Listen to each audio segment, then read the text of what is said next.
الخيار المغاربي ما كسروش الملك، ما كسرتوش المملكة المغربية، كسروه اللي يلعبوا بالنار. شكون شهر الحرب على المغرب؟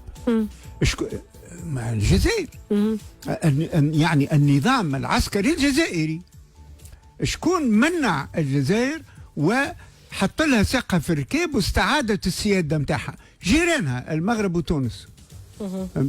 لكن الانقلاب متاع الجزائر على تونس وعلى المغرب اللي احنا افتكوا منا مئات الكيلومترات من الصحراء، فهمت، اللي رضخلها حبيب بورقيبه، الحسن الثاني ما رضخش، وحقه انه ما يرضخش، شهروا عليه الحرب.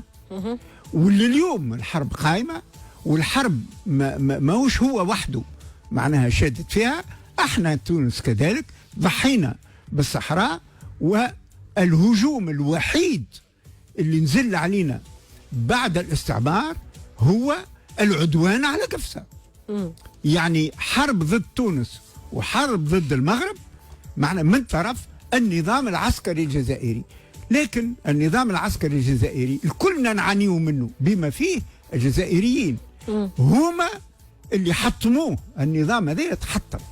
ولذا المرة الأخيرة اللي تحدثت معكم كنت أملي أن النظام الجديد اللي باش يكون ديمقراطي، لأن الحراك الجزائري استوعب القوة الديمقراطية اللي معنا تعصف بالمنطقة هنا.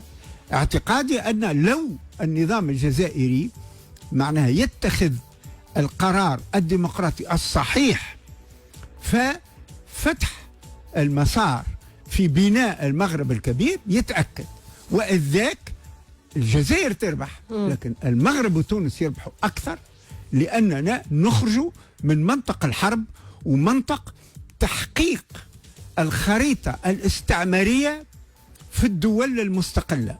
نحن تونس ما نمنش معنا بالخريطة الاستعمارية، المملكة المغربية ما تمنش بالخريطة الاستعمارية، الجزائر تولات وأنها تأكد وترسخ الخريطة السياسية الاستعمارية في المنطقة.